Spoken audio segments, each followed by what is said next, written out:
नमस्ते बच्चों, कैसे हैं आप सब लोग? सब बढ़िया, ठीक। सो बच्चों, आज हम स्टार्ट कर रहे हैं क्लास 10 का मैथ का basic paper section D. Section C तक सारे से वीडियोस अपलोड हो चुके हैं। आई होप कि आपने देखे होंगे। अभी हम सेक्शन डी कर रहे हैं और सेक्शन डी का पहला क्वेश्चन आपको दिया हुआ है, write and prove fundamental theorem of proportionality, या state and prove fundamental theorem of proportionality. ठीक है, तो ये बेसिकली हमारे पास है 4 मार्क का एक क्वेश्चन, मतलब कि 4 मार्क का आपको थ्योरम आएगा चैप्टर 6 का, है ना।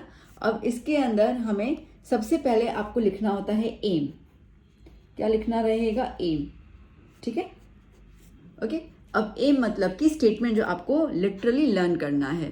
तो स्टेटमेंट कैसा कहता है? स्टेटमेंट ऐसा कहता है, if a line is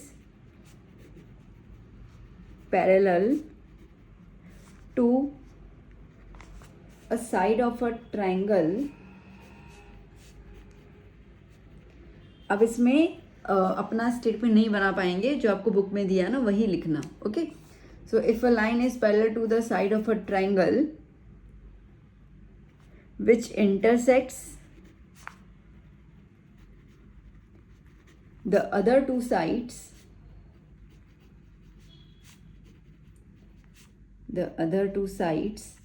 at two distinct points, then the line divides those sides of the triangle in proportion। ठीक है, तो क्या कह रहा है? Inverted comma closed. If a line is parallel to a side of a triangle, triangle के 3 sides होते हैं ना, ठीक है। तो उसमें से किसी भी एक साइड के पैरेलल अगर हम लाइन ड्रॉ करते हैं तो बाकी 2 साइड्स को 2 अलग पॉइंट्स पे काटेगी। Intersects the other 2 sides at 2 distinct points. Then देखो, देन के पहले जो भी है वो गिवन है और देन के बाद जो है वो प्रूव करना होता है। देन द लाइन डिवाइड्स दो sides of the triangle in proportion. Proportion मतलब कि रेशियो में। ठीक है, तो ये हमारे पास आ गया। अब हम गिवन लिख देते हैं स्टेटमेंट के बाद। देखो, अब गिवन में ना सबसे पहले हम ट्राइंगल ड्रॉ करेंगे, फिगर ड्रॉ करेंगे तो गिवन लिखना आसान होगा। ठीक है, तो देखिए मैं यहाँ पे एक ट्राइंगल ड्रॉ कर लेती हूँ।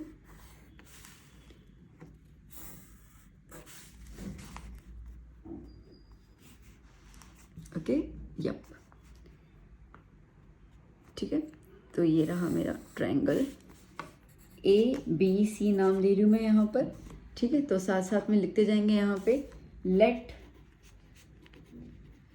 ABC be a triangle in which. अब इन्होंने क्या कहा? इन्होंने कहा कि if a line is parallel to a side of a triangle. अब 3 साइड्स हैं, 3 साइड्स में से किसी भी एक साइड की तरफ मैं एक लाइन बना लेती हूँ पैरेलल। ठीक है, ये लाइन L और ये D और E पे इसको काट रही है। ठीक है, so triangle ABC but triangle in which line L intersects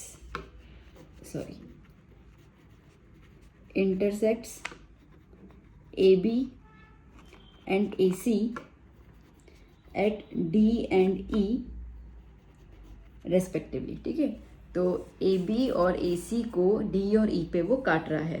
ठीक है, क्लियर हो गया। हमें प्रूव क्या करना है भाई? तो हमें प्रूव करना है, देखो यहाँ पर हमें प्रूव करना है कि ये वाला साइड और ये वाला साइड रेशियो में जाएगा, AD अपॉन DB, और ये साइड के रेशियो के इक्वल होगा। ठीक है, ये चीज़ हमें प्रूव करनी है। बात समझ में आई? मतलब कि इन दोनों का आप अपॉन लेते हो, इसके ये अपॉन में दिस और ये अपॉन में दिस, दोनों का रेशियो जो है वो सेम होगा। क्लियर हुआ ये?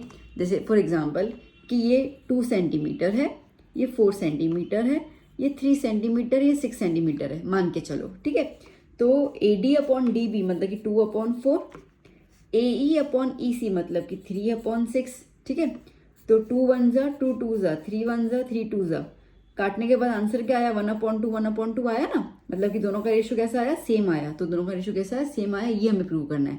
हमें नंबर्स के थ्रू प्रूव नहीं करना, मैं आपको बस बता रही थी कि प्रपोर्शन का मतलब होता क्या है। सो यहाँ पर जब भी, ठीक है, दो साइड्स का प्रपोर्शन लिया जाता है तो इसका मतलब ये है कि उनका रेशियो जो है वो सेम है, ये प्रूव करना है। ओके बच्चा, तो देखो एम आ गया, गिवन आ गया, फिगर आ गया और टू प्रूव आ गया। इतना भी लिख के आओगे तो आपको 1 मार्क जितना मिल जाता है, 1 या 1.5, ठीक है, और डिपेंड करता है चेकर के ऊपर वो कितना ज़्यादा दयालु हैं। वैसे 1 मार्क तो मिल ही जाता है, 1.5 डिपेंड करता है, ठीक है। तो इतना हो जाएगा, बाकी अपने को प्रूव करना है और प्रूफ में अपने को 3 मार्क्स चाहिए, ठीक है। तो अब देखते हैं कैसे प्रूव करना है। मैं ये वाला फिगर ना, ठीक है, इसको कंप्लीट कर लेती हूँ पहले यहाँ पर मैं। ओके, एक और चीज़ मैं इसको मिटा दूँ,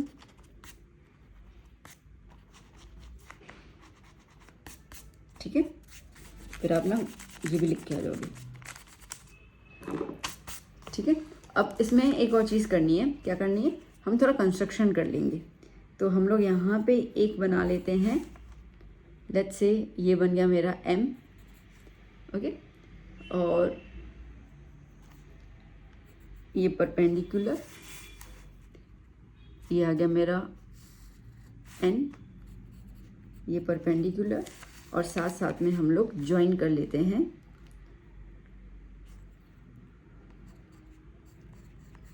B से E और D से C, ठीक है। और ये चीज़ हम लिख देंगे कंस्ट्रक्शन में। तो अब नेक्स्ट पॉइंट क्या आएगी, एम हो गया, गिवन हो गया, फिगर हो गया, टू प्रूव हो गया। अब क्या आया, कंस्ट्रक्शन। हम कुछ कंस्ट्रक्ट भी तो कर रहे हैं, ठीक है। तो कैसे लिखेंगे हम लोग, हम यहाँ पर लिखेंगे लेट्स कंस्ट्रक्ट या लेट्स ड्रॉ DM परपेंडिकुलर, ये साइन परपेंडिकुलर की है, परपेंडिकुलर टू, अब ये M कहाँ पे लगा हुआ है, AC की साइड में लगा हुआ है ना, तो DM perpendicular to AC and EN perpendicular to AB, ठीक है। ऑल्सो ज्वाइन, अच्छा अब आपने ज्वाइन भी किया, क्या ज्वाइन किया, B से E और D से C ज्वाइन किया। Also join BE and DC, ठीक है, क्लियर हो गया। ओके, अब शुरू करते हैं हम प्रूफ। बट उसके पहले ये वाला फिगर ना मैं थोड़ा साइड में ड्रॉ कर लेती हूँ, बिकॉज हर बार तो मैं चेंज करूँगी तो आपको मज़ा नहीं आएगा। तो मैं ये फिगर को साइड में ड्रॉ कर लेती हूँ, फिर अपन प्रूफ स्टार्ट करते हैं। चलिए बच्चों, ये रहा फिगर, ठीक है, छोटू सा मैंने बना दिया है। आपको एक बार वहीं बनाना है, ये वाला नहीं बनाना, ठीक है ना, बट आपको भी समझाने के लिए मैंने फिगर बनाया है। तो चलिए अब शुरू करते हैं हम लोग प्रूफ से, ठीक है बच्चों। अब देखो, प्रूफ शुरू करने से पहले एक आपको मैं टेक्निक बता दूं, ट्रिक, टेक्निक जो बोलो, ABCD आती है ना, यस मैन, ठीक है, बस ABCD का यूज़ करना है। ABC हो गया, ठीक है, फिर C के बाद क्या आता है, D के बाद क्या आता है, E, ठीक है, बट वो आप यहाँ नहीं लिखोगे, ABC DE DE DE, ठीक है, ठीक है। तो ABC, फिर इन तीनों के साथ DE लिख देना है। मैम इसका क्या करेंगे, बता रही हूँ मैं, रुको तो सही, ठीक है। अब मैं हर एक चीज़ पे आती हूँ। अब हम शुरू करेंगे यहाँ पर, as we know that area of triangle is equals to half into base into altitude, ठीक है। ये हमें पता है, 9th में तो हमें ये सिखाया गया था, तो हमें ये चीज़ पता है कि ट्रायंगल का अगर एरिया निकालना होता है तो हमें half into base into altitude चाहिए, ठीक है। तो अब यहाँ पे आप देखो तो आपके पास ना ट्रायंगल दिख रहे हैं। कौन कौन से ट्रायंगल दिख रहे हैं, देखो, ये ट्रायंगल हुआ अपना, ट्रायंगल ADE दिखा, ठीक है, जिसके अंदर ये हाइट आ गई और ये भी हाइट आ गई, तो एल्टीट्यूड भी है अवेलेबल हमारे पास। तो अब बेसिकली छोड़ दो फिगर को, ठीक है, यहाँ पे ध्यान दो, मैंने आपको ये ADE BDE और CD दिखाया ना, मतलब कि अपने पास ये ट्रायंगल है, ठीक है। तो ADE और कुछ नहीं है, ट्रायंगल ADE, BDE क्या हो जाएगा, ट्रायंगल BDE, और CDE क्या हो जाएगा, ट्रायंगल CDE। याद होगा ट्रायंगल्स कौन से लेने, ठीक है। अब बहुत सारे लोग आपको बताएंगे, देखो ये रहा फिगर, ये रहा, मैं को इतना कुछ नहीं करना, मैं आपको सीधा ट्रिक बता रही हूँ, ठीक है। तो 3 ट्रायंगल आपके पास आ गए, बस फिगर में बाद में देख लेंगे। तो अब यहाँ पे हम लिखेंगे here area of triangle ADE, ADE वाला ट्रायंगल ले लिया हम लोगों ने, ठीक है। Area of triangle ADE is half into base. अब बेस क्या ले, अब थोड़ा सा फिगर में देखो, थोड़ा सा समझा लूँ मैं आपको। देखो ADE ये ट्रायंगल है, देखो ADE ये ट्रायंगल है, हाँ जी है।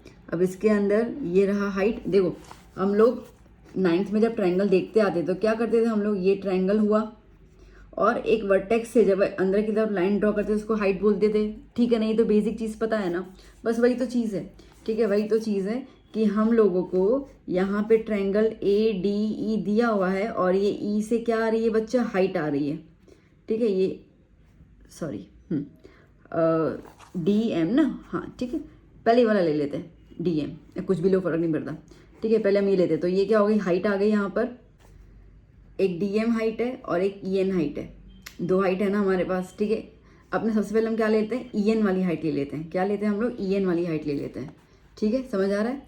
तो देखो ये ट्रायंगल हुआ हमारे पास ABC, ओके, ADE और इसमें हमने हाइट ले ली EN वाली, ठीक है। अब EN वाली की हाइट के यहाँ पे ये वाला साइड क्या है, ये जो साइड होगा उसको बेस कहा जाएगा और अंदर वाली लाइन को हमें हाइट कहना है, मतलब एल्टीट्यूड। तो ये AD हुआ, ये AD हुआ, तो क्या लिखेंगे हम लोग, AD इंटू EN, ठीक है। बन गया हमारा ये। चलो सिमिलरली फॉर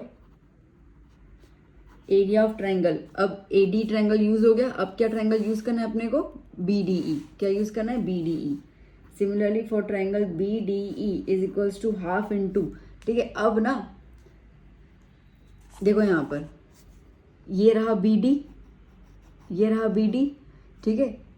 AD के नीचे वाला BD हमें यही तो चाहिए, तो बेस में क्या लिख दोगे, BD और हाइट ये वाली एज इट इज, ठीक है। अभी आप बोलोगे मैम कैसे, देखो समझा रही हूँ मैं, बट कोई सेंस बनता नहीं है आपको, क्या मैं कंफ्यूज करूँ। देखो अपने को पता है ना कि एक ऑब्ट्यूज ट्रायंगल होता है, एक ऑब्ट्यूज ट्रायंगल होता है, ठीक है। ऑब्ट्यूज में हाइट हमेशा बाहर की तरफ बनती है, बात आई समझ में। तो अब अगर आप यहाँ पे ट्रायंगल देखो BDE, BDE, BDE, ये ट्रायंगल नजर आया आपको। अब इसकी ये जो हाइट है वो उसकी बाहर की तरफ बन रही है, ठीक है। तो इसके लिए मैंने कहा इतना मत सोचो, अब सिंपल ये देखो, अब सिंपल ये देखो कि AD के नीचे मुझे क्या चाहिए था, BD चाहिए था, टू प्रूव याद करो, देखना है। चलो हमने टू प्रूव क्या लिखा था, AD अपॉन DB, और ये क्या लिखा है, AE अपॉन AC, ठीक है। तो AD के नीचे क्या आना चाहिए, DB आना चाहिए, बस इतना ज़्यादा सोचने की ज़रूरत है नहीं, हमें थोड़ी वहाँ पे एक्सप्लेन करना है, हमें तो वहाँ पे से लिख के आ जाना है। तो इसके लिए ट्रिक्स देखो, तो हाफ AD की जगह BD और ये सेम एज इट इज़, ठीक है। अब इसका अपॉन था ना, मतलब रेशियो लेंगे हम लोग, so taking ratio of equation 1 and 2, ठीक है। So therefore area of triangle ADE upon area of triangle BDE is equals to half into AD into EN upon half into BD into EN, ठीक है। इन दोनों को अपन ने ratio में लिख दिया। देखो half half cancel out, EN cancel out हो गया ना, क्या बच गया मेरे पास, मेरे पास बच गया therefore area of triangle ADE is equals to AD upon area of triangle BDE up is equals to BD। ये मेरा इक्वेशन नंबर 3। समझ में आया, ये समझ में आया बस। अब देखो देखो यहाँ पर टू प्रूव, देखो हमें AD अपॉन DB प्रूव करना था, देखो अपन ने प्रूव कर लिया AD अपॉन DB। अब दूसरा क्या प्रूव करना है, AE अपॉन EC, फिर से वही टेक्निक, ठीक है, फिर से वही चीज़ शुरू करनी है AE और EC के लिए। तो चलो आ जाओ देख लेते हैं हम लोग। Now for area of triangle, अब देखो ये भी यूज़ हो गया, ADE यूज़ हो गया, DBE यूज़ हो गया, अब CDE, बट हमें तो दो ट्रायंगल चाहिए ना मैम, यहाँ पर तो एक ही बचा।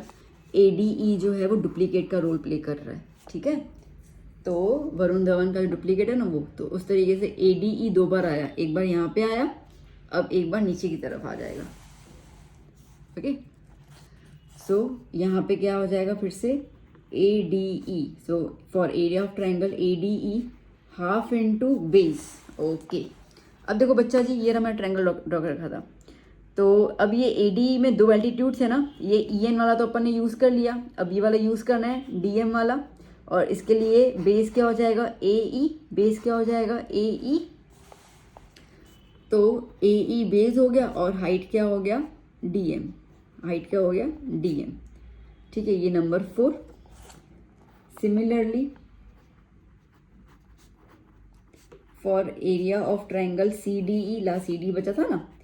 ठीक है, अब क्या करना है, कुछ नहीं करना ना। AE के नीचे कौन सी साइड जा रही है EC, AE के नीचे कौन सी साइड जा रही है EC, बस लिख दो EC। तो EC या CE जो लिखना है, ठीक है, मल्टीप्लाई बाय क्या हो जाएगा DM, ये नंबर 5। ठीक है, बस चलो अब इनको भी कंपेयर कर लेते हैं। सो therefore area of triangle ADE upon area of triangle BDE is equals to half into AE into DM upon half into CE into DM। Half half cancel, DM DM cancel, क्या बच गया AE upon EC या CE जो भी लिख दो। So therefore area of triangle ADE upon area of triangle BDE is equals to AE upon EC। ये हो गया नंबर 6। ठीक है, तो नंबर 3 देखो आ गया, नंबर 6 देखो आ गया। मैम हो गया प्रूव? नहीं, एक और चीज़ करनी बाकी है। क्या? देखो इन दोनों के बीच में साइन इक्वल टू भी है, तो इन दोनों को इक्वल कैसे प्रूव करोगे? आपने तो अभी ये निकाला और ये निकाला, पर इन दोनों को इक्वल कैसे बताना है? चलो देखो यहाँ पर, देखो यहाँ पर, देखो थर्ड और 6 इक्वेशन में ध्यान से देखो। तो थर्ड इक्वेशन में ऊपर की तरफ क्या है ADE, नीचे की तरफ यहाँ पे भी क्या है ADE, मतलब पहला ट्रायंगल तो दोनों का सेम है, तो एरिया भी सेम ही होगी, बहुत सीधी सी बात है। अच्छा, अब दूसरा ट्रायंगल क्या है BDE, और ये क्या है, अरे बाबा CD लिखना है, एरिया ऑफ ट्रायंगल CDE, और ये भी क्या हो जाएगा एरिया ऑफ ट्रायंगल CDE। ठीक है, तो क्या है ये CDE है। अब इन दोनों के बीच में कौन सा रिश्ता है? देखो फिगर, देखो कितना गंदा खोल गया ना फिगर। ओके, ये था हमारा BDE और ये है हमारा CDE, है ना। अब 9th स्टैंडर्ड में हमने एक रूल रीड किया था जो मुझे खूबहू पता है कि आपको नहीं याद होगा, और वो ये है कि अगर दो लाइंस पैरेलल होती हैं और उनमें अगर आप दो ट्रायंगल ड्रॉ कर लेते हैं, ठीक है, तो अगर दो लाइंस पैरेलल होती हैं और उनमें आप अगर दो ट्रायंगल ड्रॉ कर लेते हैं तो ये ट्रायंगल्स का एरिया सेम होता है। अब देखो DE और BC पैरेलल है, ये हमने इक्वेशन में बता दिया, गिवन के अंदर ही है। तो अगर ये दोनों पैरेलल हैं तो ये जो ट्रायंगल अपन ने बनाए हुए हैं, कौन सा BDE और CDE दोनों इक्वल हो जाएंगे एरिया, तो वो भी इक्वल हो गया। बस ये स्टेटमेंट को आपको लिखना पड़ जाएगा जो मैं लिख रही हूँ नेक्स्ट पेज पे, और ये स्टेटमेंट बहुत ज़रूरी है क्योंकि ये स्टेटमेंट पे 1 मार्क मिलती है और नहीं लिखोगे तो कट जाएगी। ठीक है, सो क्या लिखेंगे here area of triangle BDE is equals to area of triangle CDE because, ठीक है, because they have same base, दोनों का बेस सेम है ना। कौन सा बेस सेम है? अरे देखो ना, DE यहाँ पर भी है, DE यहाँ पर भी है, तो DE एक साइड सेम हो गई, वो साइड को अपन बेस बोलते हैं। So they have same base and lie between same parallels. ठीक है, कौन से पैरेलल्स के बीच में लाइन लाई कर रहा है? L is parallel to BC, that is L मतलब क्या होता है DE ना, वो लाइन DE थी ना, DE पैरेलल टू BC। ठीक है, ये हो गया। अब इस इक्वेशन को नंबर 7 नाम दे दो। ठीक है, सो देयरफॉर फ्रॉम इक्वेशन 3 जो हमने AD अपॉन DB लिखा था, इक्वेशन 6 जो AE अपॉन EC लिखा, और इक्वेशन 7 से हम बोल सकते हैं कि AD upon DB is equals to AE upon EC। Hence proved. ठीक है, डन बच्चों, क्लियर। चलो चलते हैं नेक्स्ट क्वेश्चन की ओर। ना बच्चों 50th question, in triangle PQR, QR is parallel to AB। Okay, तो QR is parallel to AB। Answer the following questions from the given figure. हमें कुछ क्वेश्चंस दिए हुए, हमें आपको आंसर निकालने हैं। तो चलिए देखते हैं क्या कह रहा है। Find the length of BR, ये BR हुआ, ठीक है, ये हमें निकालना है। अब देखो सीधी सी बात है, ये पैरेलल लाइंस है, मतलब हम BPT थ्योरम लगा सकते हैं, है ना। तो फर्स्ट के लिए हम क्या लिखेंगे, according to BPT PA upon AQ is equals to PB upon BR, ठीक है ना। ओके, PA की वैल्यू क्या है 1.5, AQ की वैल्यू क्या है 3, PB की वैल्यू क्या है 1 और BR तो हमें निकालना है, ठीक है ना। क्रॉस मल्टीप्लाई करते हैं, इसको यहाँ पे ले लेती हूँ, इसको यहाँ पे ले लेती हूँ। तो 1.5 multiply by BR is equals to 1 into 3, ठीक है। कंटिन्यू कर लेती हूँ यहाँ पर। सो ये 1.5 को मैं नीचे की तरफ ले लेती हूँ, तो यहाँ पे सिर्फ BR बच जाएगा। BR is equals to 1 into 3 upon 1.5, 1 की तो ज़रूरत है ही नहीं, तो 3 अपॉन 1.5, 3 ये पॉइंट को हटाऊँ तो ऊपर 10 आ जाएगा और नीचे से 15 बचेगा, है ना। डेसिमल रिमूव किया तो ऊपर की तरफ 10 आ जाएगा ना। अगर ऊपर का कोई डेसिमल रिमूव करते हैं तो नीचे की तरफ आता है 10, अगर नीचे का रिमूव करते हैं तो ऊपर की तरफ 10 जाता है, ठीक है। सिंपल फंडा है ये तो चलिए 3 1 ज़ा, 3 5 ज़ा, 5 1 ज़ा, 5 2 ज़ा, ओके। तो BR क्या आया, BR आया 2 सेंटीमीटर। डन। चलो नेक्स्ट क्वेश्चन क्या बोल रहा है, फाइंड PQ। PQ देखो, PQ ये रहा PQ। अच्छा, अब ये PQ में आपको PA और AQ का मेजरमेंट तो दिया ही हुआ है, सिर्फ प्लस कर देते हैं, ठीक है। तो चलो यहाँ पे देखो, PQ is equals to PA plus AQ, ठीक है। So therefore PQ is equals to 1.5 plus 3, so PQ is equals to क्या हो जाएगा 4.5 सेंटीमीटर, ठीक है। चलिए अब बात करते हैं PR की।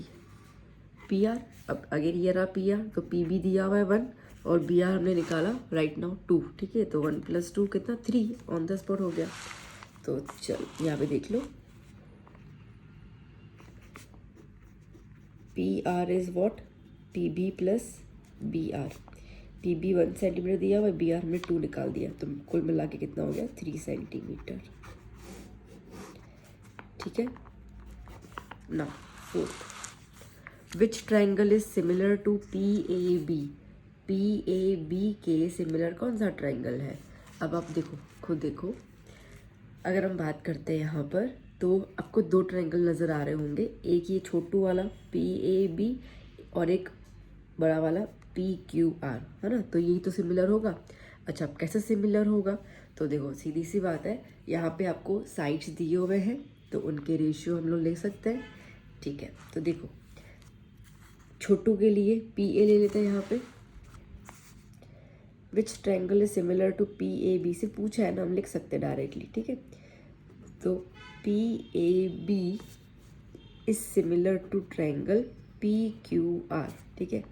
वाई, बिकॉज के हिसाब से आप लिख सकते हो PA अपॉन PQ, देख रहे हो ना, PA upon PQ is equals to PB upon PR। देखो PA की वैल्यू हमें दी हुई है 1.5, PQ की वैल्यू हमने अभी भी निकाली, ये रही 4.5, ठीक है। इज इक्वल्स टू PB की वैल्यू हमें दी हुई है 1 और PR की हमने अभी भी निकाली 3, ठीक है।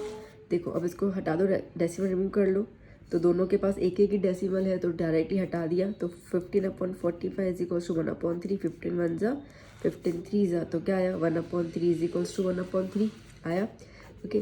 That means as the sides are proportion, sides proportion है, ठीक है। So therefore according to converse of BPT theorem, BPT का उल्टा क्या होता है कि जब आपको साइड्स, हमने BPT में क्या दिखा था कि ट्रायंगल सिमिलर दिया हुआ है और हमें साइड्स को प्रोपोर्शन में प्रूव करना था, है ना। अभी हम लोगों ने साइड्स को प्रूव कर लिया है, दैट मीन्स कि ट्रायंगल्स क्या होंगे, आपस में सिमिलर होंगे। तो according to the converse of BPT, PAB is similar to triangle PQR. ठीक है, ये रहा आपका आंसर। Clear, done. चलो चलते हैं अभी नेक्स्ट क्वेश्चन की ओर। ना बच्चों 49 क्वेश्चन, अच्छा क्वेश्चन में थोड़ी सी नंबर देने में प्रॉब्लम हुई। जब अपन ने बीपीटी थ्योरम प्रूव किया था ना फंडामेंटल, दैट इज़ 47 नंबर। ठीक है, फिर ये वाला 48, 50 लिख दिया था मैंने, अब 49। ठीक है, चलिए नाउ क्या कह रहा है question, if the product of Parth age 6 years before and 6 years later is 288, find the past present age. क्या निकाला है, पार्थ की प्रेजेंट एज, जो हमें नहीं पता है। जो नहीं पता है उसको हम एक्स सपोज कर लेते हैं, तो यहीं से स्टार्ट कर लेंगे। Let Parth's present age is x years. ठीक है, अब प्रोडक्ट निकालना है, मल्टीप्लाई निकालना है, किसका निकालना है, पार्ट्स एज 6 years बिफोर। तो पहले हम निकाल दें,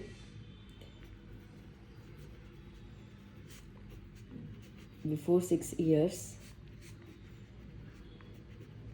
पार्ट्स एज वॉज, कितना होगा। देखो अभी आपकी अगर एज 16 years है तो 6 साल पहले कितनी होगी, 10 साल। ठीक है, क्योंकि आपने 6 माइनस कर लिए। तो अभी पार्थ की एज एक्स ईयर्स है, तो 6 साल कितनी हो जाएगी, एक्स माइनस 6 years। ठीक है, और 6 years लेटर, मतलब कि अभी अगर आपकी एज 16 year है तो फिर 6 साल के बाद कितनी हो जाएगी, अब 22 साल की हो जाओगे, है ना। तो प्लस कर लिए हम लोग, तो क्या लिखेंगे हम लोग, after 6 years Parth's age will be, क्या हो जाएगा, प्रेजेंट में 6 साल प्लस कर दो। ठीक है, अब इन दोनों का प्रोडक्ट करना है, मल्टीप्लाई करना है, उसका रिजल्ट क्या आ रहा है, 288। ठीक है, so according to the question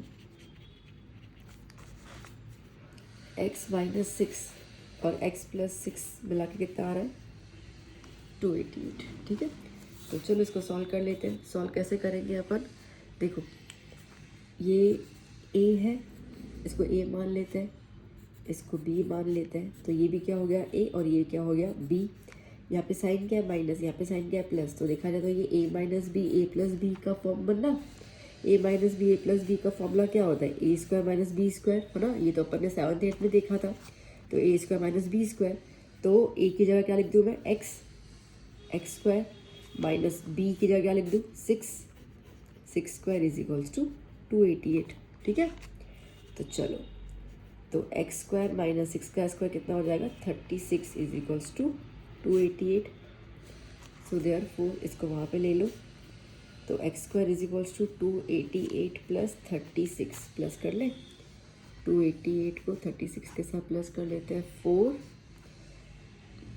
12 और ये 3। ठीक है, तो x square is equals to 324। So therefore x is equals to under root of 324। 324 किसका अंडर रूट होता है, वो होता है 18 का।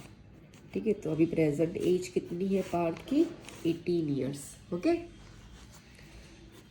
सो thus present age of Parth is 18 years। Done बच्चों, क्लियर, इजी था ना, बहुत इजी था, कुछ है ही नहीं इसके अंदर। ठीक है, सिंपली आपने फॉर्मूला लगा दिया और सॉल्व कर लिया। चलो चलते हैं नेक्स्ट क्वेश्चन की ओर। ना बच्चों 50th क्वेश्चन, वो क्या कह रहा है, the sum of the 4th and 8th terms of the AP is 24। चलो साथ साथ में करते जा रहे हैं, the sum of the 4th term and 8th term of the AP is 24 and the sum of the 6th term and 10th term of the AP is 44। Find the first 3 terms of the AP, मतलब कि 3 term अपन को निकालने हैं। ठीक है, चलो तो देखो बेटा, पहले हम लोग स्टार्ट कर लेते हैं A4 plus A8 is equal to 24 से। ठीक है, देखो मैंने आपको पहले ही बताया था कि आप इसको कैसे एलोबरेट करो, कैसे लिखोगे। तो A4 को आप लिखोगे A प्लस 3D, D में एक कम हो जाता है, ठीक है। और A8 को क्या लिखोगे, चलो अभी बता दो खुद। A8 कैसे लिखोगे, A प्लस एक कम कर दो D के साथ तो 7D हो गया। समझ में आया कैसे लिखना है, ठीक है ना। तो पहले मैंने A4 को एलोबरेट किया, मतलब कि इसको एक्सपांड किया, फिर इसको एक्सपांड किया, ठीक है। तो ये फटाफट हो जाएगा हमारा। तो चलो अब A प्लस A कितनी बार हुआ, 2A। 3D प्लस 7D कितना हो जाएगा, 10D इज इक्वल्स टू 24, ठीक है। 2 कॉमन निकाल दूँ इसमें से, तो A plus 5D is equals to 24। So therefore A plus 5D is equal to 24 divide by 2। ये 2 को मैंने नीचे ले लिया, क्या हो जाएगा 12 ज़ा। तो A plus 5D is equals to 12। ये बन गई मेरी फर्स्ट इक्वेशन, ठीक है। सिमिलरली A6 प्लस A10 कितना था, 44। तो चलो अब A6 कैसे लिखोगे जल्दी बताओ, बोलो बोलो, मन में ही बोल दो, कमेंट कर दो, कुछ तो कर दो। तो A6 क्या हो जाएगा, A प्लस 5D। 10 क्या हो जाएगा, A plus 9D is equals to 44। A 2 बार आया तो 2A, और 5 और 9 कितना होगा, DD वाले प्लस करेंगे ना, तो 5 और 9 कितना है 14। 14D is equals to 44। 14 भी 2 के टेबल में आता है, तो 2 कॉमन निकाल सकते हैं ना। तो A plus 7D is equals to 44, ठीक है। तो A plus 7D is equals to 44 divide by 2, ये 2 को नीचे ले लिया। So therefore A plus 7D is equals to 22। ये मेरी बन गई इक्वेशन नंबर 2, ठीक है, डन। दोनों इक्वेशन आ गई, एलिमिनेशन कर सकते हैं इसमें से, और इसमें से A और D अपने को चाहिए। मैंने आपको पहले बताया है, इस चैप्टर में आपको A और D ही मेन आपको हाथ में लाना होता है, फिर तो आप कुछ भी कर सकते हो। तो चलो मैं यहीं पे ही कंटिन्यू कर लेती हूँ, ताकि पेज उलट पुलट करने का झंझट ना रहे, ठीक है। तो क्या है, A plus 5D is equals to 12 और A plus 7D is equals to 22, ठीक है। एलिमिनेशन कर लेते हैं, अपना साइन चेंज करेंगे हम लोग। तो ये A प्लस में है माइनस, 7 प्लस में है माइनस, 22 प्लस में है माइनस, कैंसल आउट, ठीक है। इसको छुपा देते हैं, तो क्या हो जाएगा, प्लस माइनस माइनस, ठीक है। तो माइनस करना है, तो 7 में से 5 गया 2। 7 का ग्रेटर नंबर है ना 7 नंबर, तो उसकी साइन क्या है, माइनस की, इसके लिए क्या आया माइनस। यहाँ पर भी ऊपर प्लस है, नीचे माइनस है, प्लस माइनस माइनस। तो 22 में से 12 गया तो कितना बचेगा, 10। 22 is a greater number, sign क्या माइनस की, तो माइनस, ठीक है। चलो माइनस में हटा दिया, तो 2D इज इक्वल्स टू 10। तो D is equals to 10 upon 2, that is 5। तो D की वैल्यू क्या आ गई, 5, ठीक है।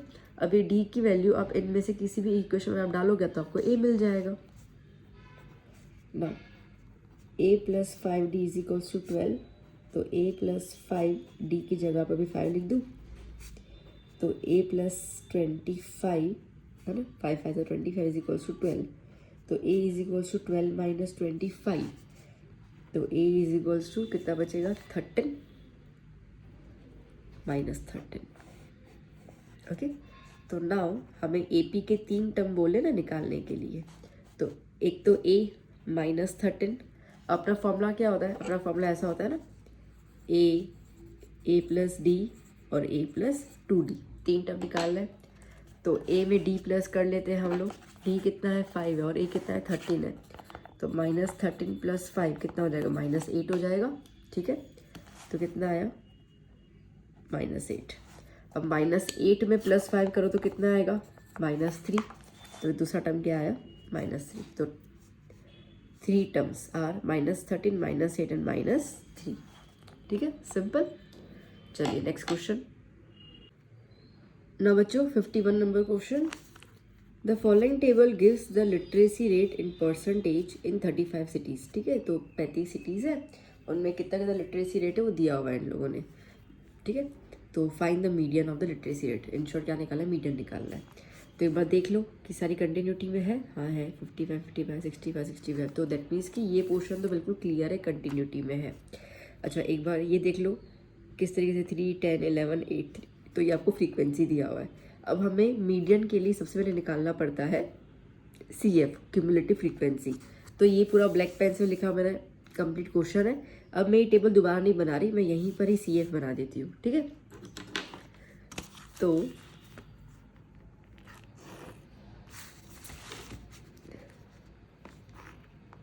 ये मेरा आंसर का शुरुआत यहाँ से हो रहा है, ठीक है। तो क्या कर लेंगे हम लोग, यहाँ पे पहले बनाएंगे CF। तो सबसे पहले क्या लिखेंगे 3, फिर क्या होता है इन दोनों का प्लस हो जाएगा, तो 3 + 10 कितना हो जाएगा 13, ठीक। एक्चुअली इसका प्लस होता है, फिर इनका प्लस, तो 13 + 11 कितना हो जाएगा 24, 24 + 8 कितना हो जाएगा 32, एंड 32 + 3 कितना हो जाएगा 35। इन्होंने कितना बोला 35 सिटीज़ बोला है ना, 35 आंसर आ गया, मतलब सही है अपन, ठीक है, सही है बिल्कुल। ओके, सो नाउ अब मीडियन का फॉर्मूला क्या होता है, मीडियन का फॉर्मूला होता है यहाँ पर L + n/2 - CF/F × H, ठीक है। तो सारी की सारी वैल्यूज अपन पहले लिख देते हैं। तो शुरुआत अपन करेंगे n/2 से। तो n कितना है 35, ठीक है। देखो ये जो अपना लास्ट आता है ना ये वाला, इसको अपन n बोलते हैं, ठीक है। तो n क्या है 35, तो n/2 मतलब कि 35/2। मैं अभी इसको डिवाइड नहीं कर रही, ठीक है। मुझे डेसिमल में जाना पसंद नहीं है, क्योंकि उसमें ना फिर गड़बड़ हो जाती है। तो फ्रैक्शन फिर भी रखो तो कहीं ना कहीं एडजस्ट हो जाता है। तो अभी तो नहीं जा रही हूँ, फिर देखते हैं अपन कि सम करने के दौरान डेसिमल की ज़रूरत पड़ती है कि नहीं पड़ती है। तो ये तो हो गया। अच्छा, अब इसको डिवाइड करना पड़ेगा। The reason behind is that कि हमें ये क्लास इंटरवल लिखना पड़ेगा। तो अभी डिवाइड तो मैं कर लेती हूँ इसको, वरना फिर मैं सॉल्व नहीं कर पाऊँगी, ठीक है। तो 35 को हम लोग 2 से डिवाइड करते हैं। 2 × 1 = 2, 1 15, 7 × 14, 1.5। तो कितना आ रहा है ये आ रहा है 17.5। अब ये 17.5 से जस्ट ग्रेटर CF कौन सा है वो देख लो, ये है, ठीक है। तो इसको अपन कर लेते हैं ब्लॉक। ये हमने ब्लॉक कर दिया, ठीक है। अब इससे क्या होगा, इससे जो इसका ऊपर वाला है वो CF हो जाएगा, तो हमें CF मिल गया। ये जो हमने ब्लॉक किया उसमें जो नंबर ऑफ सिटीज़ है फ्रीक्वेंसी वो 11 है, तो हमें F आ गया 11। यही क्लास इंटरवल है, तो L कितना हो जाएगा 65, ठीक है। सब हो गया ना। ओके, H कितना है, तो गैप कितना आ रहा है इनके बीच में, 10 का गैप है, ठीक है। तो सारी वैल्यूज आ गई मेरे पास। चलो मैं यहाँ पे लगा देती हूँ। तो मीडियन = 65 प्लस ये कितना है 17.5, चलो लिख ही देते हैं।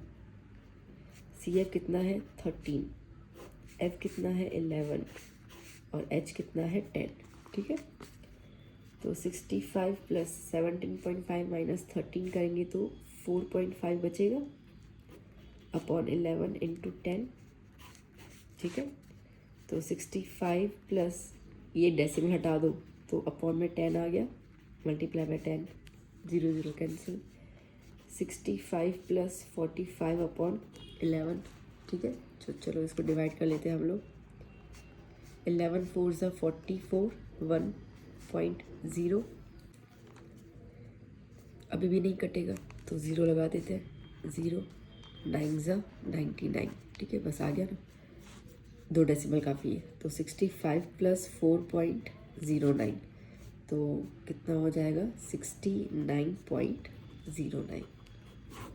प्लस करने आता है ना, 65 और डेसिमल नहीं है ऊपर तो 0 0, यहाँ पे 09, ये 4, तो 69.09 ऐसे करके, ठीक है। तो मीडियन आ गया हमारा। डन बच्चों। चलो नेक्स्ट क्वेश्चन। ना बच्चों 52 नंबर क्वेश्चन क्या कह रहा है, the length of 40 leaves of a plant were measured to the nearest millimetre. चलो आपको मेन डेटा देख लो, क्या है मीडियन निकालना है, ठीक है। तो अब मीडियन निकालना है, आपको लेंथ दिया हुआ है, आपको नंबर ऑफ लीव्स दिया हुआ है। अगर आप यहाँ पे देखो ना क्लास इंटरवल में, तो ये कंटिन्यूस नहीं है। मतलब देखो यहाँ पे 126 है, फिर यहाँ पे 127 है, मतलब कि एक्चुअली मीडियन के दौरान क्या होना चाहिए, ये अगर 126 है तो ये भी 126 होना चाहिए, या ये 127 तो ये 127, बट यहाँ पे 1 का गैप आ रहा है। अब देखो 135 से 136 सेम नहीं आ रहा, ठीक है, तो पहले हमें इसको सेम करना पड़ेगा। तो कैसे करते हैं हम लोग, जब भी आपको ऐसा कोई गैप आए ना, तो आपके पास जो लोअर लिमिट है उसमें आप 0.5 माइनस करोगे और जो अपर लिमिट है उसमें 0.5 प्लस करोगे, ठीक है। तो अब यहीं पर ही मैं अपना आंसर कंटिन्यू कर लेती हूँ। तो मैं यहाँ पर लिख देती हूँ क्लास इंटरवल, जैसे कि 118 उसमें से 0.5 माइनस करूँ। देखो अगर 118 में से 1 निकालूँ तो क्या हो जाएगा 117, ठीक है, और 0.5 ऐड कर लूँ क्योंकि मुझे तो हाफ निकालना था ना, मैंने 1 निकाला, तो क्या हो जाएगा 0.5 ऐड हो गया। सिमिलरली यहाँ पे क्या हो जाएगा 126, इसमें तो 0.5 ऐड ही करना है। फिर 127, अब बस कंटिन्यूटी में लिखते जाओ, ठीक है। ये 126.5, ये क्या 135, उसके पीछे 0.5 लगा दो। अभी 135.5 यहाँ पे आ जाएगा और 144 के साथ 0.5 लगा दो। ये 144 यहाँ पे आ गया और पीछे 153 के साथ 0.5 लगा दो। 153.5 यहाँ पे आ गया, देख लो ना, एक एक आधा आधा कम होता जा रहा है, ठीक है।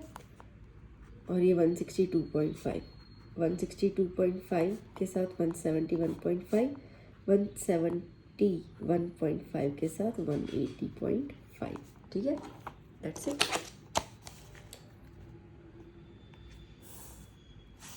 ओके, अब आपको ये एफ तो दिया ही हुआ है, तो इसको तो कुछ करने की ज़रूरत नहीं है। अब क्या कर लेते हैं, सीधा सी एफ निकाल देते हैं हम लोग, ठीक है। तो चलो अब सी एफ क्या होगा, इसके अंदर प्लस करते जाना है। सो सबसे पहले क्या है 3,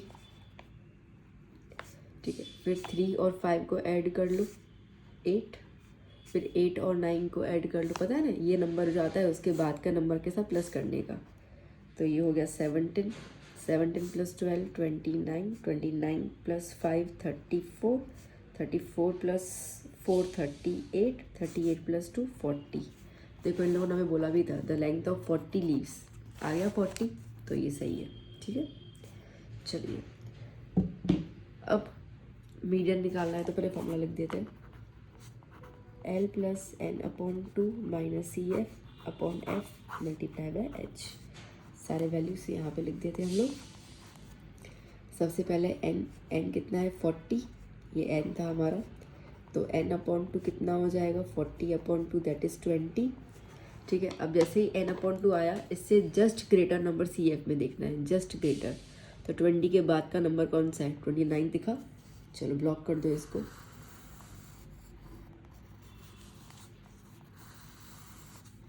ठीक है, ब्लॉक कर दिया इसको हम लोगों ने। तो इसके ऊपर वाला क्या हो जाएगा सी एफ, तो सी एफ आ गया 17, ओके। अब इसी की लाइन में ये आया एफ 12,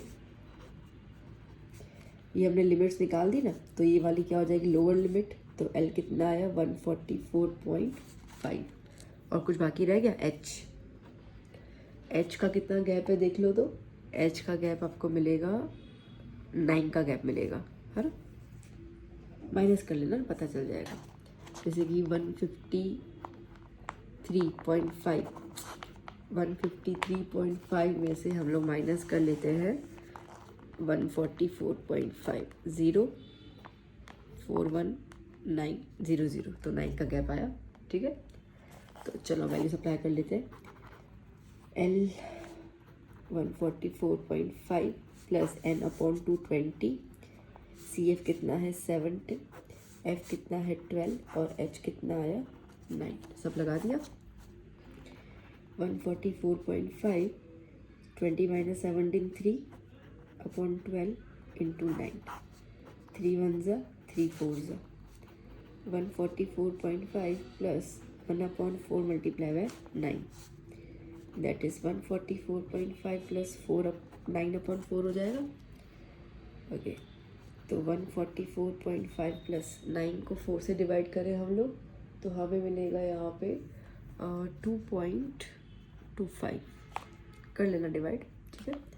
तो मीडियन टोटल कर लेते हैं हम लोग इसका, तो हमें मिल जाएगा यहाँ पे 146.75, ठीक है। तो ये आ गया हमारा median, that's it, done. Easy सी क्वेश्चन सी है, कुछ ऐसा है नहीं कि ज़्यादा दिमाग लगाना पड़ जाए, सोचना पड़ जाए। आपको अगर फॉर्मूला से याद है अप्लाई द फॉर्मूला, टेक्निक हम ऑलरेडी बहुत टाइम से मैं आपको वीडियोस देती हुई आ रही हूँ, तो आपको आई होप टेक्निक्स तो पता चली गई होंगी कैसे कैसे करना है। तो मुझे नहीं लगता कि बेसिक वालों को ज़्यादा कोई दिक्कत आने वाली है एग्ज़ाम में। बस प्रैक्टिस, ठीक है, जितना प्रैक्टिस करोगे उतना तुम्हारा हाथ बैठ जाएगा कैलकुलेशंस के ऊपर, गलतियाँ कम होंगी, और तो कुछ नहीं है।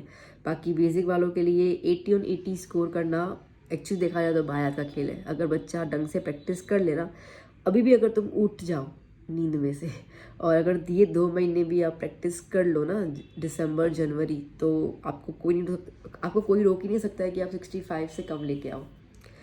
चलो तो चलते नेक्स्ट क्वेश्चन की ओर।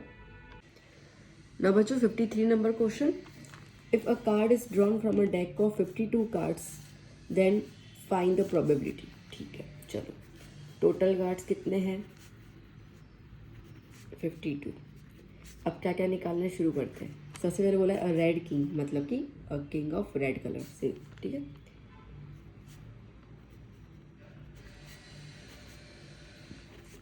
A king of red colour. चलो बच्चों, अब आप सोचो कि टोटल रेड कलर कितने कार्ड्स होते हैं। टोटल रेड कलर के 26 कार्ड्स होते हैं हमारे पास, ठीक है। तो जैसे मैं आपको हल्का सा मैं बताऊँ, चलो देखो कार्ड्स, ठीक है, कार्ड्स में रेड कलर और ब्लैक कलर के कार्ड्स होते हैं, ठीक है। 26 ब्लैक होते हैं, 26 रेड होते हैं, टोटल 52 होते हैं ना, ठीक है। अब उसमें से रेड डिवाइड हो जाएगा डायमंड के अंदर और हार्ट के अंदर, ठीक है, और ब्लैक डिवाइड हो जाएगा स्पेड में और क्लब में, ठीक है। सिंपल सी बात है। तो रेड टोटल कितने हो गए? 26। अब हर एक के अंदर 4 सेक्शन, 1 2 3 4, ठीक है। तो हर एक में राजा रानी ये सब होंगे, तो एक राजा हार्ट का होगा और एक राजा डायमंड का होगा, ठीक है। तो एक राजा हार्ट का और एक राजा डायमंड का, मतलब दोनों हैं तो रेड कलर में ही, तो इसके लिए कितने किंग हो गए? 2 किंग्स हो गए। अगर आप लोगों ने वो मेरा सेशन देखा होगा ना, प्रोबेबिलिटी वाला चैप्टर, मैंने इंपॉर्टेंट क्वेश्चंस डाले हैं, उसमें मैंने पूरा डिटेल में एक्सप्लेन किया था, तो वो वाला आपको प्लेलिस्ट पे मिल जाएगा, क्लास 10 बोर्ड इंपॉर्टेंट क्वेश्चंस की प्लेलिस्ट में। तो वो देख लेना, आपको पूरा प्रोबेबिलिटी की पूरा मैंने निचोड़ डाला हुआ था उसके अंदर। तो probability of the event is number of favorable outcomes upon total number of outcomes, ठीक है। सो probability 2 upon 52, that is 1 upon 26, ठीक है। चलिए नेक्स्ट, अब नेक्स्ट देखते हैं क्या है हमारे पास। और फेस कार्ड, फेस कार्ड कितने हैं टोटल? टोटल फेस कार्ड 12 होते हैं, ठीक है। राजा रानी और वो गुलाम, ये 3 होते हैं एक में, ठीक है, 3 होते हैं एक में। ऐसे कितने सेक्शन है? 1 2 3 4 सेक्शन है, तो 3 × 4 12 face cards. So the probability is equals to 12 upon 52, that is 4 की टेबल लगेगी, 4 3 × 12, 4 13, ठीक है। तो कितना हो गया? 3 upon 13। चलिए नेक्स्ट क्वेश्चन, अ ब्लैक कार्ड। अब देखो टोटल ब्लैक कितने हैं? 26 है, ठीक है। तो क्या हो जाएगा? 26। सो प्रोबेबिलिटी क्या हो गया? 26 upon 52, 1 × 2 × तो 1/2। फोर्थ क्या है? क्वीन ऑफ डायमंड,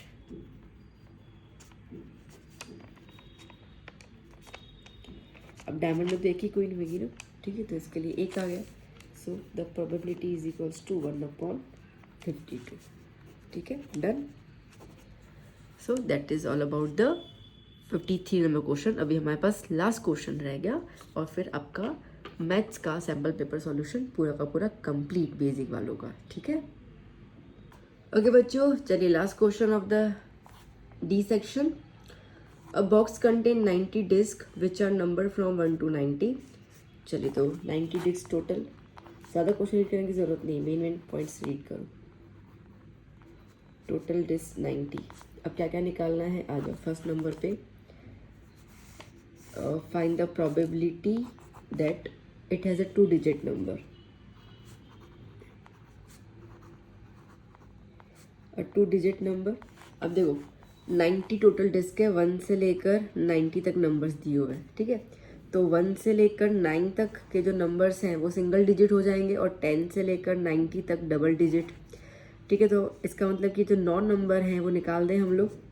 तो 90 में से जब आप ये 9 नंबर निकाल दोगे तो 81 नंबर्स कैसे हो जाएंगे, 2 डिजिट नंबर हो जाएंगे, ठीक है ना। सो the probability is number of favourable outcomes. एक बार फॉर्मूला लिख देना, नंबर ऑफ टोटल आउटकम्स, ठीक है। सो द प्रोबेबिलिटी इज 81/90। तो 9 9 ज़ा 81, 9 10 ज़ा क्या आया 9/10, ठीक है। चलिए सेकंड नंबर देखते हैं। A perfect square. A perfect square, देखो 90 तक जाना है। स्टार्ट कहाँ से होता है, 1 का स्क्वायर 1, 2 का स्क्वायर 4, ठीक है। तो टोटल नंबर कितने हो जाएंगे, देखो 8 8 ज़ा 64 होता है, 8 8 ज़ा 64 होगा, 9 9 ज़ा 81 होगा, 10 10 ज़ा 100 हो जाता है। पर हमारे पास नंबर तो 90 तक है, मतलब कि 81, ठीक है। तो मतलब कितने हो गए परफेक्ट स्क्वायर, 9 नंबर्स हो गए। तो टोटल कितने हो गए 9 digits contains a perfect square. समझ में आया ना बच्चों, मैंने क्या बोला, परफेक्ट स्क्वायर देखो देखो अब नॉर्मली आप खुद सोचो, 1 का स्क्वायर 1, 2 का स्क्वायर 4, 3 का स्क्वायर 9, 16, 25 ऐसे काउंट करो तो लास्ट में आपको आएगा 9 का स्क्वायर 81, ठीक है। तो टोटल तुम कितने डिजिट्स ले रहे हो, 1 2 3 4 5 6 7 8 ऐसे करके लोगे। चलो 25 फिर क्या होगा 36, 49, 64 गिन लो, 1 2 3 4 5 6 7 8 9 9 आ गया ना। तो आप यूँ भी देख सकते हो, नॉर्मल भी आप टेबल में देख लो तो आपको आइडिया आ जाएगा। So probability is equals to 9/90, मतलब कि 1/10, ठीक है। चलिए थर्ड क्या निकालना है, अ नंबर डिविजिबल बाय 5।